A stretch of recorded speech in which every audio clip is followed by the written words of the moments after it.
Welcome back to another episode of Spicy Tales Podcast with Kim and Stacy. Hey. We're back. I don't know what is on the docket today. I don't have a spicy tale because I goofed, but next time I'll have one for sure. I mean, You know who I've been noticing back on social media? Ooh. Danny Lay. Oh, yes. I saw recently she posted something. She's in a movie. That's what it was. Yeah, she's in a movie. She went MIA for several months After because her- she had a DUI on the 4th of July weekend and ran a hit and run. Speaking of DUI, Oh, did you see that Tiffany Haddish got arrested for falling asleep at her car? She was drunk on Beverly. was she driving or she fell asleep? She fell asleep in her. I think she was driving, but she fell parked asleep and fell fell asleep. asleep. Okay. Yeah, and was arrested for a DUI, Yeah. and then made jokes about it, which is not a good look. I respect it more if you park to the side and you're like, I'm walling out. I should probably sleep. But if you get stopped by the cops, But this then they're isn't the going first time to... she's received a DUI, so it's like, sure, just not learning a lesson. I say this like I didn't fucking just eat an edible and almost die and not learn a lesson, but I wasn't driving. But again, they have the resources to Uber, have a driver. I never understand what I'm always wondering, like if you learn that shit in high school, if come regular folks can get like someone to drive them or take a cab or Uber or whatever, like as a millionaire, why do you not have a chauffeur picking you up or like taking an Uber? I don't know. Like I don't understand. Like what are you doing? You're risking everything for what? A ride down the road? That's stupid. Maybe in Hollywood, DUIs are really not a big deal, which it seems like that's the case. I mean, Especially like if no one gets hurt, but people do get hurt. It seems like in the States, they're way less of a big deal than here. Because I feel like here, it's a pretty big deal. It's not a good look. Like, I know a few people who have breathalyzers in their cars, so... Do you lose your job? From the person that I know, I'm thinking of that had a DUI, he didn't lose his job. The person I know the couple people I know who have DUIs did not lose their jobs. Yeah, so... But they definitely, I think it impacted their security clearances a little bit. Like, it took longer for their clearances to come. Right. And the breathalyzer in your car is not cheap. I'm pretty sure it's like 10 grand or something like that. Ooh, I did not know that. And you have to, every time you get an oil change, you have to bring it back to the place to get like fixed. Because I guess when they do the oil change, like to make sure that nothing was like touched with it. And doesn't the breathalyzer ask you to blow at the randomest times? Yeah, like you could be driving and it's like, oh, blow. Like it's not a good look. Do you just always carry someone in your passenger seat that... Why are you drinking and driving? You have a breathalyzer in your car. It just reminds me of 40-year-old virgin when she got... What's his name? Stephen Carell? Yeah, to blow for her? Yeah. When she's hilarious. When she's driving her freaking Mini Cruiser like a psychopath. Yep. Yeah, I remember that scene. Yep. Yeah, don't do that, people. Like, it's not a good look. It's really not. And also, you could kill someone. I actually know someone who went to jail for vehicular manslaughter because they were drinking and driving, hit someone, and the lady died. And they went to jail. You always think, oh, it's not going to happen to me, but it does. First of all, when you're in school, there's always Mothers Against Drunk Driver presentation. Yeah, when we went to, remember when they brought the car and they do the Jaws of Life to like, exactly. They show you like the fire department comes to our school with a like mangled car, like wrapped around a pole, and they show you that like when you crash, like this is what they have to do to get you out, and they use the Jaws of Life to like crank open the car. It's like a whole fucking traumatic scene to see. It is very traumatic, but at the same time, apparently it was right after I feel like literally right after the presentation, it's the weekend. I feel I witnessed a lot of the drinking and driving when I was at the cusp of leaving high school and first, second, third year of universities. I feel like a lot of people like need to get it together. They do. Like, I Uber so much that it's just, I don't even think, I also don't have a car, but it's just, there's so much accessibility nowadays to Uber that you really don't have an excuse. Yeah, I mean, I'm definitely like, I feel like a lot of people, and like I say this as someone who drives, sometimes when you're drinking, you think you're fine. You're like, no, I'm good. Like, I just want to go home, whatever. More often than not, I'm like, oh, I just want to go home. I'll be fine. And then my friends are like, you should just sleep here. And I'm like, ugh, fuck it, I'll just sleep here. Because your reaction time is slower once and your decision making, obviously the fact that you're deciding to drink and drive. Yeah, like, so I do think a lot of times people don't recognize how drunk they are. Yeah, or texting and driving. Yeah. There's been a lot of accidents in Ottawa of people hitting pedestrians. Yeah, like, I'm pretty sure over the last week, like, 4 people have been hit. But like hitting a cyclist is worth 500 points. 100%. So 500 points. I'm sorry, but like, I agree.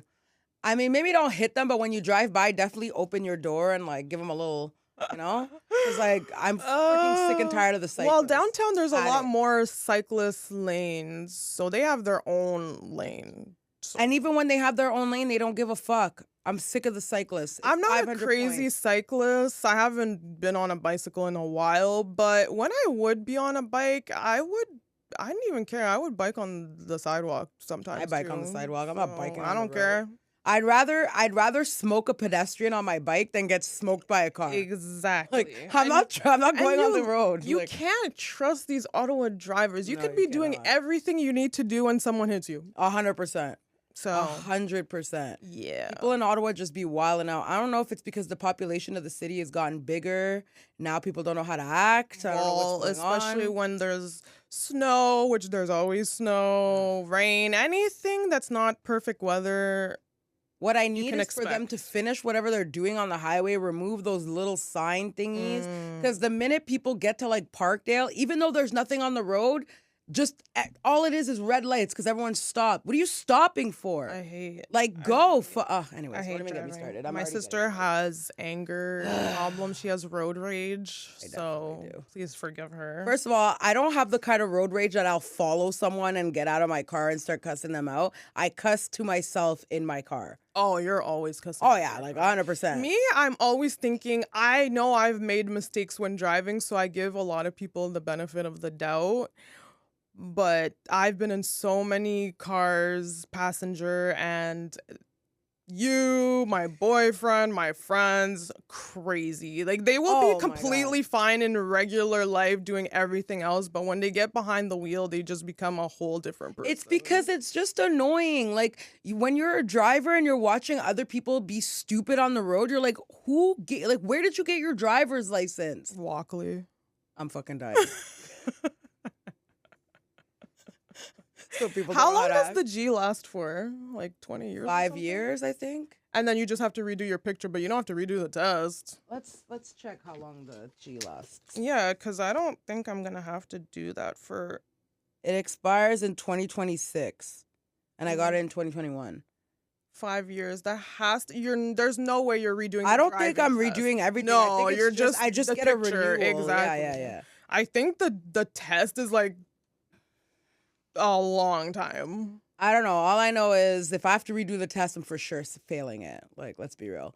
The driving test, I'll ace. Like, don't get me wrong, but like the actual like test, like I failed my first G test. I also I failed my G1 twice before I got it. I didn't. I did. I failed it twice, and I was like, I'm not leaving without it. So we're gonna redo it again. And in Ottawa, you can do it. You can do it as many times as you want until you pass it. $10. Back in it was like an extra 10 or 15 bucks. More now. I might be more now. Don't quote me on that. It's been a while. Yeah. And I remember I was like, we're not leaving here without it. And Mom was like, all right, well, I guess I'll just go sit down. And then she sat there while I went back and redid it. And then I failed it. And then I went back again and I passed it. And the only reason I passed it is because the lady gave me the same test twice and they corrected in front of you.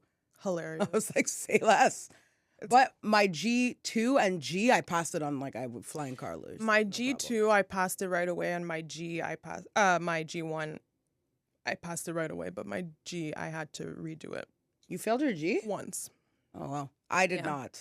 Also, full disclosure, because the statute of limitation has passed, I was stoned as fuck when I did my G and my G2. I also did driver's ed stoned because I was like, well, I like to smoke and I need to learn. Yeah, you did driver's ed. I did driver's ed and I did it while I was high because I was like, well, I need to learn while I'm high because I smoke all the time anyways, so I don't give a fuck.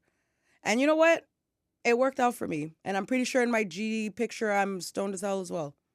Well, I would not recommend. Oh yeah, no, I don't recommend it to other people. But, everyone's going to do what they want to do. That's what I've come to learn is that, you can talk to your friends, your family, your siblings, your whatever, until you're blue in the face, giving them advice. I think you should do this, blah, blah, blah. Care. And everyone does whatever the hell they want to do. Yeah, 100%. You slightly change, but honestly, you could make a bet that they're going to revert back to some bullshit. The advice is always welcomed and appreciated.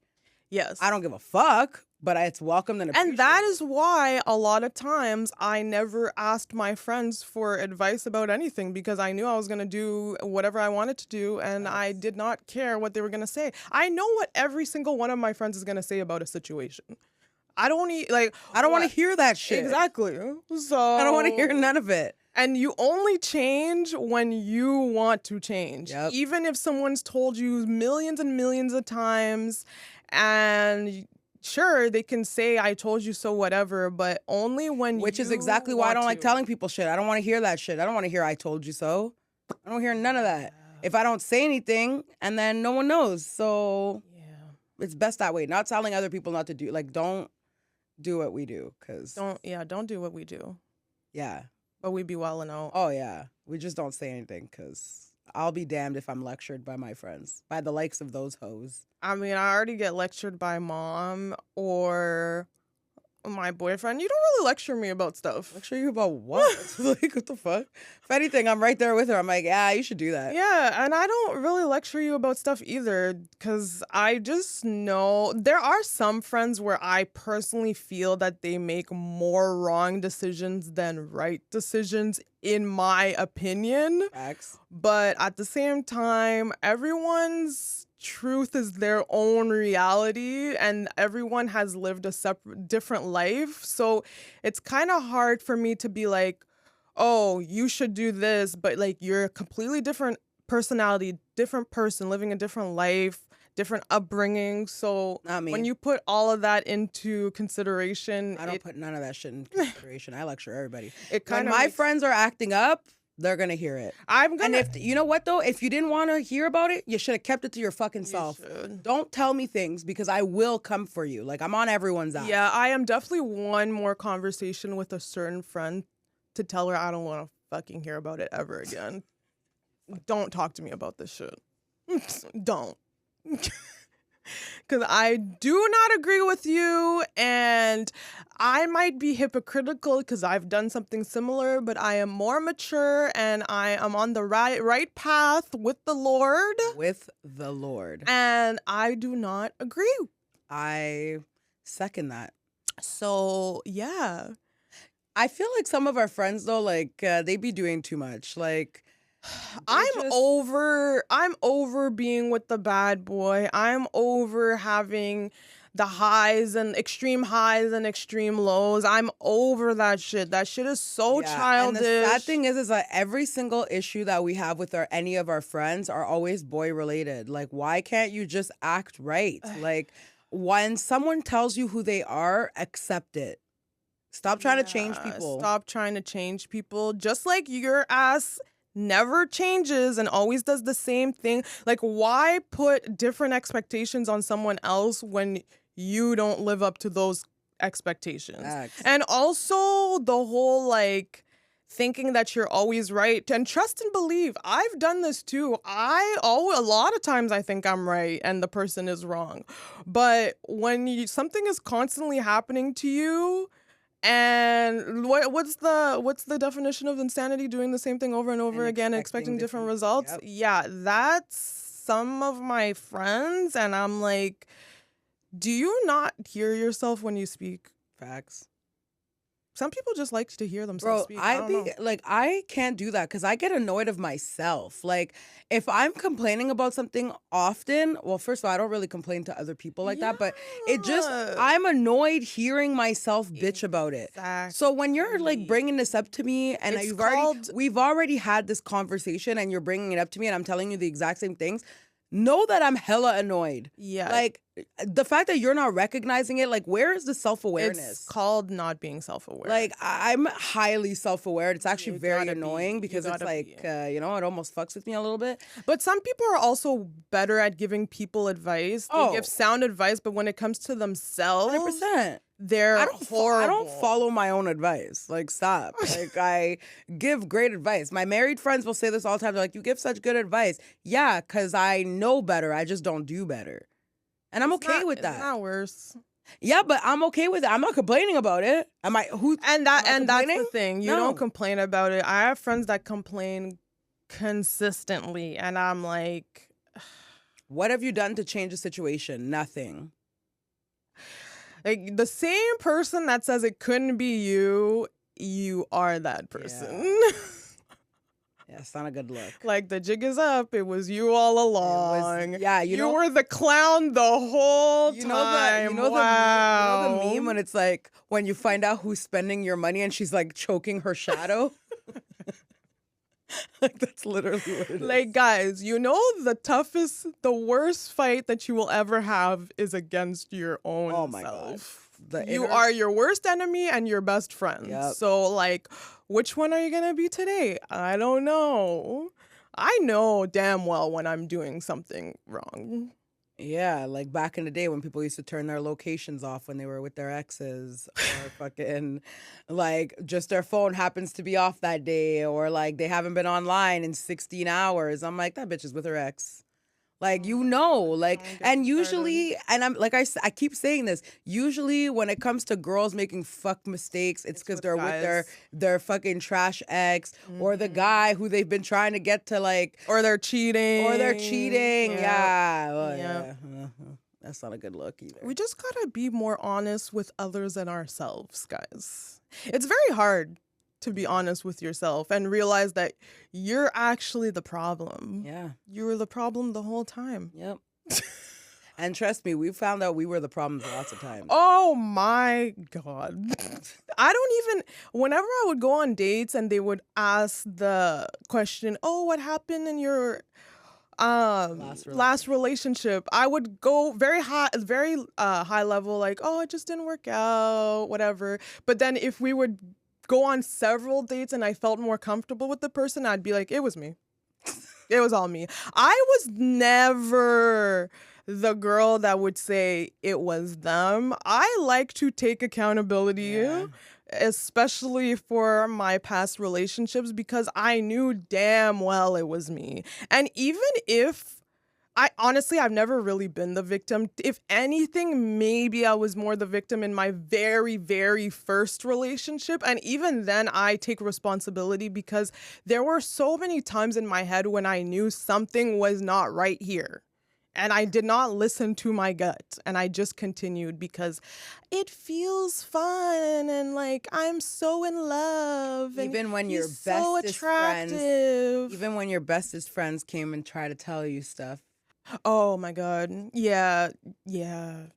That's the thing with having guy friends. You're kind of, when you're a girl and you have a friend of the opposite sex sometimes, and honestly, when you're a girl and you have friends of the same sex, when someone attacks, it seems like they're attacking the person that you like, you completely turn on your own friend. Yeah.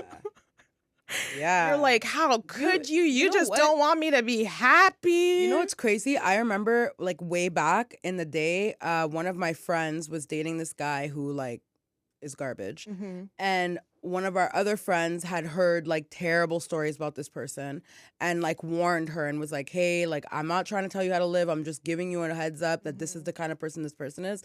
It ended their friendship for years. Yeah. Like, they didn't talk for, like, almost 5 years.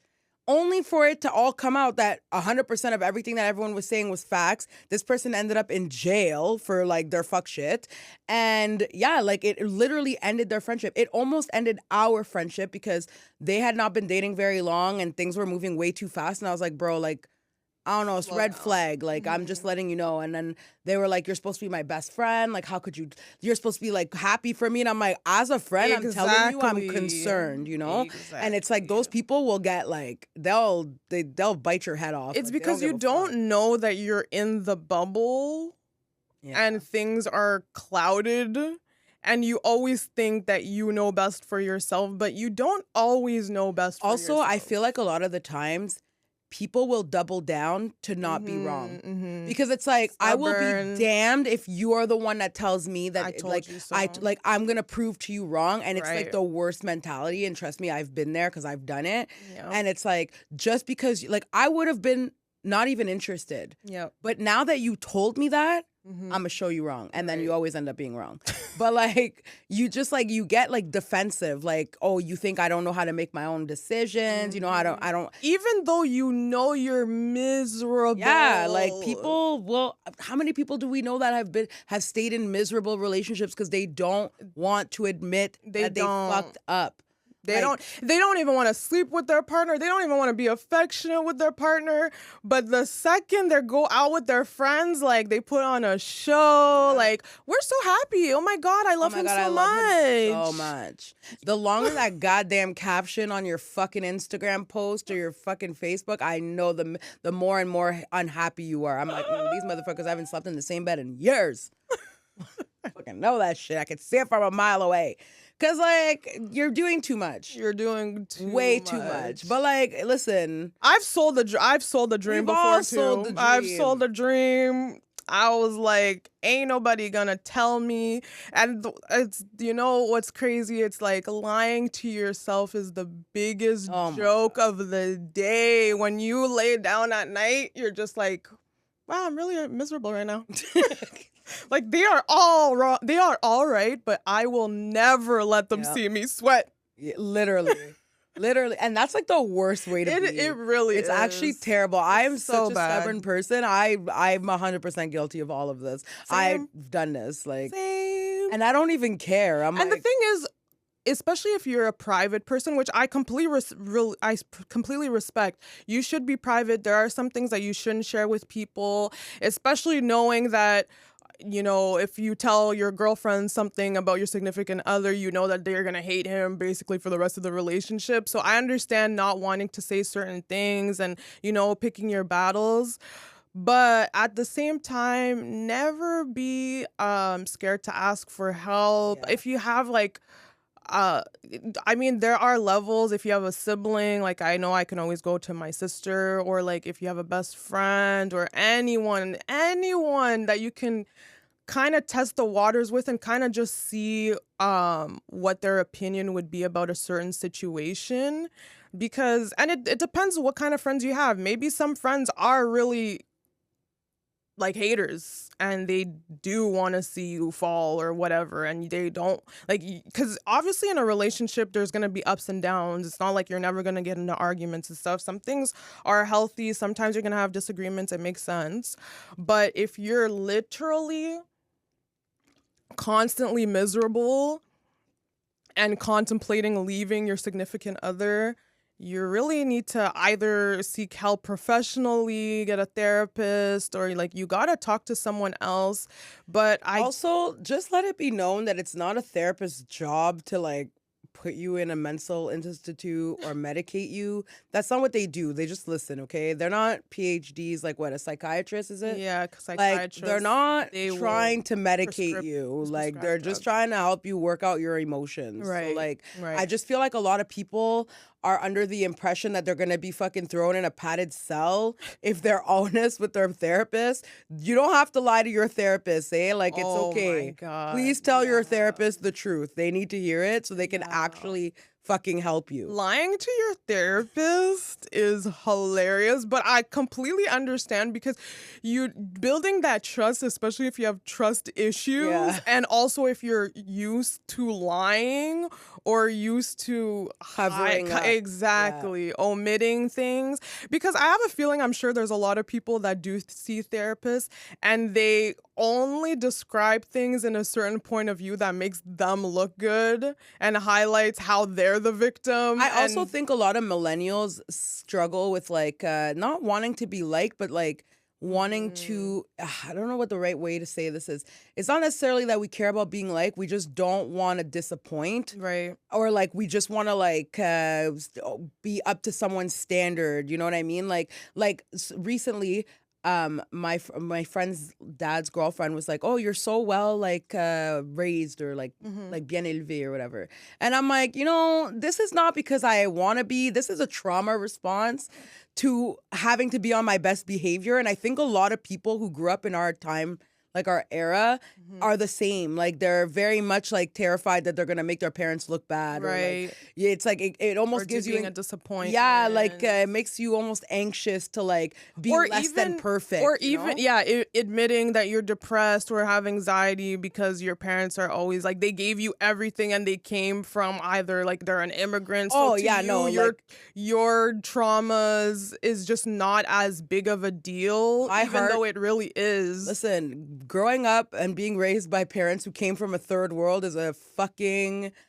extreme sport. It is. Because you can't have a bad day in your house if your parents came from another country. Yeah. One, you have food, there's water, there's a roof heat, over your head. like you have an education. Like, what are you crying about? Exactly. Like, what do you mean you just feel sad? Like every time I remember when we were younger and I'm like, I just feel anxious. I was like, it's because you've been in Canada. You freaking in Canada. That's what. Yeah. Because if you were in the white people got to you, and I'm like, oh, look at you, so Canadianized. Now you're sad. Like, what? Like the fuck?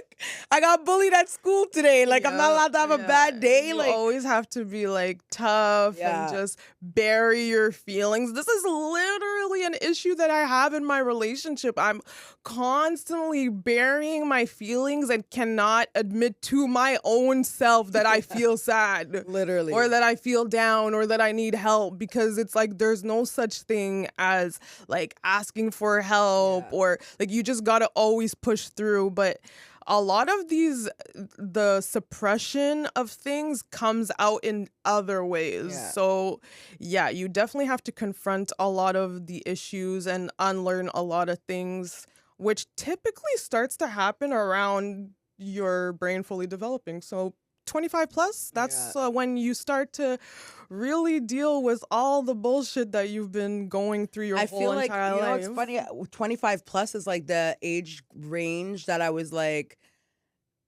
losing the anger towards my parents, because I was like, like it is what it is. They did the best they could with what they had. Like it's the whole Alcohol Anonymous steps. I feel like throughout your life, you go through the steps. And definitely me and my sister have had so many conversations of really humanizing my mom and realizing that she really is someone that had just so happened to have kids, and we are those children. Yeah. And I feel like a lot of the times, like especially when we're younger, I feel like we put our parents on a pedestal because they're supposed to know have all the answers. They have it all together. And then you get older and you realize, bro, that lady did not have shit together. What the fuck? And then like there was a period of time like in the later teen years, early 20s, where it's like you're angry at them for not having their shit together. And like you made our life so much harder and like blah blah blah. But it's like getting to like our 30s and stuff is like realizing, like, I think back and I'm like, bro, my mom was my age that I am now, like going through like what, like all that shit. Like, and it's like, imagine if I don't have my shit together now, how could I have expected my mom to have it? Plus having kids on top of that. Yes. And like, and being an immigrant and dealing with different cultures. Yeah, and it's just like you don't realize it until you're like older, and like even when I talk to my younger like nieces and nephews and stuff, like a lot of my nieces are like in their 13, 14 years. And like I just feel like it's crazy because I remember being their age and people mom's age would give me advice and I'm like, ugh, you don't know anything. Right. Like, you don't even know what you're talking about, whatever.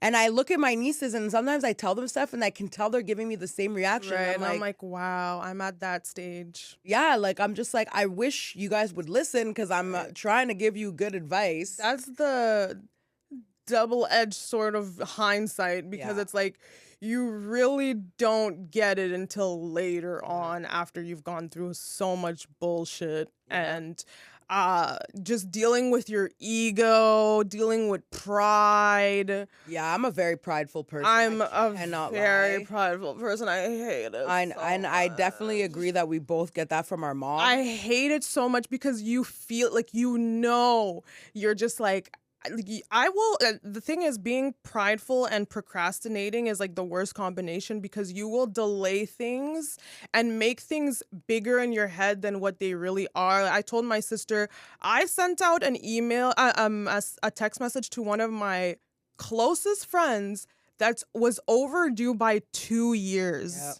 Because I just could not let go that I'm right. Like, they should come to me. Like, they should apologize to me. But you always preach, oh, being the bigger person. You hear all these sayings growing up, and you really have to swallow your pride and put these things to action, because these things are for real. You do have to swallow your pride. You do have to be the bigger person. It makes you a better person. Yeah. And the worst thing is, what you're avoiding is what you truly want. It's a lot of like fear and abandonment issues and trust issues that will prevent you from doing the right thing. Yeah, and even for that message, like before you sent it, we had a conversation about it, and I said to my sister, I think a lot of the times, like, we just don't want to be the ones to reach out first, because you're just like, well, I know I didn't do anything wrong, so why should I reach out, you know?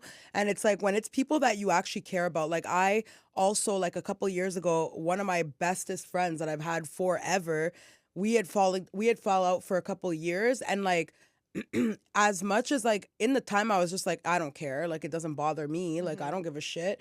But then realizing that I missed out on so much stuff in her life, and like realizing that like I should have been there for that. Like, I should have been a part of that. Like, there's no one else that it should have been me. You know what I mean? It's like me being prideful, me not wanting to, like, you know, like, just take the L and say something and like whatever. All I did was hinder myself. I'm the one that lost. Everybody else got to benefit and do all this stuff, and I was the one on the outs, or vice versa for that person. You know what I mean? And it's like, when we finally buried our hatchets and we were good and whatever, and like a lot of people, there's certain people that I know who have an issue with the fact that like we've buried our hatchet and we're like, oh, like, how could you, whatever. Right. And to me, I'm like, I say to those people, it's like, you don't understand the value of like a true friendship if you think that my small anger about something so minuscule would take over everything else that I've shared with that person. You know what I mean? Like, they're so like,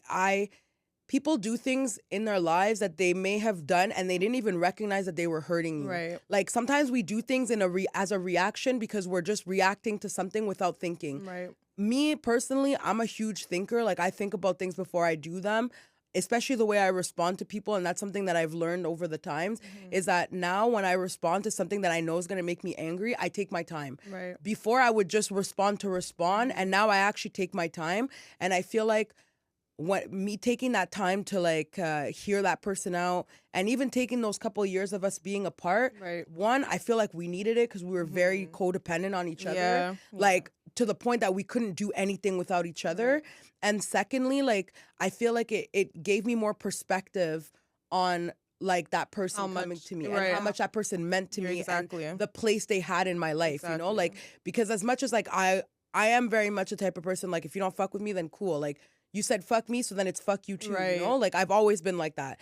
But I'm learning that when someone comes to you and is apologizing and recognizing that they fucked up, like, I have to be open to forgiving them. And I am very much, once I forgive you, like, I forgive you. Like, I'm not going to bring it up. I'm not. But some friends might be like, oh, but you were talking, because a lot of times when you don't like someone, you'll talk shit with your other friends about them. And so they're thinking, oh, like, they're never going to be friends, whatever. And sometimes they might be even happy, like, wow, now we can be closer. Yeah. And then once you forgive and forget with the other person, now the other friend is all like, oh, well, I thought you said like it was fuck her, and it's like, no, it's not anymore. I actually love her. It was fuck her in the moment, but it's not fuck her now. Like, that's the thing. Like, and I feel like a lot of people underestimate the power of forgiveness, and also just the strength and vulnerability, because for a very long time, and I'm learning this now, I saw vulnerability as a weakness. Me too. But if you can suck up your pride and be empathetic, sympathetic, and be the bigger person, it just shows how strong you are. Like, the other person admires that characteristic about you. It's a very good quality to have. Yeah. And also, like, when someone is coming to you genuine, like, it's one, I understand that sometimes people will come and apologize and you could tell it's not genuine. Right. Like, Especially when it's like right away. yeah, and, like it's like I know that this shit is not genuine. You're Right. just trying to like you're just trying to move along and whatever. But like for my situation, like this person came to me. I've never seen this person. First of all, I've never seen this person apologize in my life. So for her to apologize, I was shocked. Like I was like, oh my God, you're assuming responsibility. Like that's shocking. And like and like not only was the apology heartfelt, but I appreciated the fact that this person was like, like I did go to therapy to like work on myself, and like I am making an active, like this is an active, like I don't know what I'm trying to say, like I'm actively trying to change me. Like I recognize that this is an issue that I have, and I'm working on myself because I know that I need to change this to be a better person. That's the thing. To nurture that my relationship. hatred in your heart brings you down. It tears you down, and you're constantly, even though you're lying to yourself and you're like, whatever, I'm fine without them, deep inside, like, this is gonna be a burden on me for however long I decide to keep this grudge against this person, and it takes a toll on you. Oh, 100%. And like, don't get me wrong, like I'm still very much, if it's fuck me, then it's fuck you too. Like I'll always be like that, but I am a lot more receptive now to hearing people out. Before I didn't even want to fucking hear that shit. Like I'm like, get the hell out of here. Like I don't want to hear it. Maybe when you're in your 30s, you slowly get like a little softer and maybe I do. I feel like I do feel like being in my 30s has made me a much nicer person. But I don't think it wasn't that I don't think it was that I wasn't nice before. I think I was just very closed off, just because like it was just like black or white. But there's a lot of more gray. And there's way more gray in life. And there's more like, there's so much more to an initial reaction. Like the way someone reacts in the moment, there's so much layers under that. Exactly, because people are going through their own things. Yeah. So you can receive something. Someone could be reacting to something in like completely disproportionate way that they should be, but like they could be going through something and they're not telling you. Yeah. Or you could be receiving something because you're going through something, and there's a lot of assumption. And I have to say, like we've talked about this in episodes before, because a lot of people are so bad at communicating, like a lot of things get lost in translation, and then all of a sudden she thinks this is going on, she thinks this is going on, their friends are feeding them other things, and like it kind of reminds me of like celebrities when like the fans are like adding so much more to the beef than it should be, and then it becomes this huge thing, and then next thing you know, you haven't talked to each other in years, and then you realize, whoa, like that it wasn't even that big. Like really, like we used to be besties, we used to be sisters, like why are we not friends anymore? This is kind of trash. These new friends are kind of trash. I don't want no new friends. Sorry. I'm fucking dying. I'm dying. I mean, yeah, man, like it's rough, and I feel like a lot of people also like have to work on their jealousy of like other friendships. Like I find like a lot of our friends, and like I'm speaking for my own friend group, like a lot of people have, like I don't think they even recognize that they feel jealous or some type of way. It's almost like you guys are hanging out without me and like whatever, but it's like, bro, it's not even like that. Right. Like we just happened to hang out. If you wanted to come, you could. Like it's not a slight to you. We weren't even thinking about you, to be honest. You never came up. Which is even worse. But like it's just crazy to me that like so many people get butthurt over things, and if people would your own insecurities. Yeah, I think a lot of it stems from insecurities. A lot of people need to do a lot more work on themselves and be and like okay with and we're not saying this like we are better than, because trust me, there's lots of work that needs to be done absolutely, like, on both ends. It doesn't matter what age you are. I actually was talking to my friend about this yesterday. She was going through a situation, and I was like, at this age, and she's like, I don't think age has anything to do with it. And I took a step back, and I'm like, you know what, you're right, because people mature for different things at different times, and we could take 10 steps forwards and 5 steps back. Like you can think that you completely healed of a certain situation, and all of a sudden you see like that ugly head veering back again. So it's like it's a work in progress until you die. One of my friends who like she literally, the one I was saying that went, like, was talking about how she went to therapy or whatever. She was literally saying to me, oh, I saw like so and so, and like I saw you with so and so, and like in the moment I got jealous, and I had to remind myself that just because they're hanging out doesn't mean that like she doesn't want to hang out with me, or like just because this person came on the podcast doesn't mean we wouldn't invite somebody else on. Like, it's just little things like that, and it's like I feel like a lot of people need to remind themselves. A lot of the times you need to remind yourself of the friendship you have with someone. Right. Like, just because I'm really good friends with this person doesn't take away from my friendship with this person. Just like, just because I have one sister doesn't take away from my relationship with my other sisters. You know what I mean? Like, and I feel like that's something that a lot of people have to be very secure in your own self. Yeah. So definitely work on that through the holidays and the new year. Because we need to go into the new year better than we were last. Every year. Yeah. You know, if you had a down year, make sure you make it better. And if you had an up year, make sure you outdo yourself, because like I said, the biggest fight you got going on is versus yourself. Eternal battle. Yeah. And like fighting that little voice that tells you that you're not good enough. Yeah. Whether it's from your parents or your siblings or your friends or your coworkers, or sometimes you need to stand up to your parents though. People. Like sometimes. Yeah, I've done it a few times. It didn't go well. I agree. You know what? I know we don't have that much time, but once I remember one of the last times that mom and I had like a real like blowout or whatever, and I was so mad at her because I was just felt like, bro, I'm trying so hard and it's like never good enough. Right. And it's like I like at the time I was working the job that I like, my like full-time job, and I was working a part-time job on the weekends to make more money, which was a really good job. And she was just like, oh, like bitching at me about whatever, and I'm like, nothing I ever do is ever good enough. Right. Like, and I remember saying this to her, and I remember right after I hung up with her, like I was really mad at her and I hung up on her, and I remember that I called you and me and you talked on the phone, and then afterwards she called me back, which was shocking because she never called me back.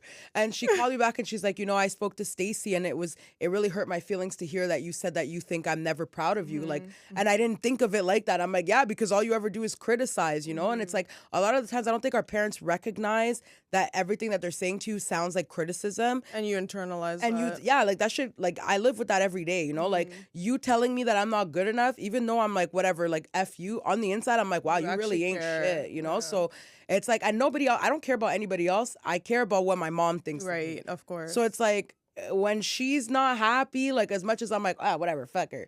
But on the inside, I'm like, for want to fuck's make sake, them you know, proud, like that's, I just want to make her proud. Exactly. So it's like, you know, like, and that, I feel like a lot of people need to have that conversation with their parents and just bring it up to them. I mean, they might not receive it like my mom did, but you know, it never hurts to bring it up because at least you start the conversation. You're lucky you got her at a good time.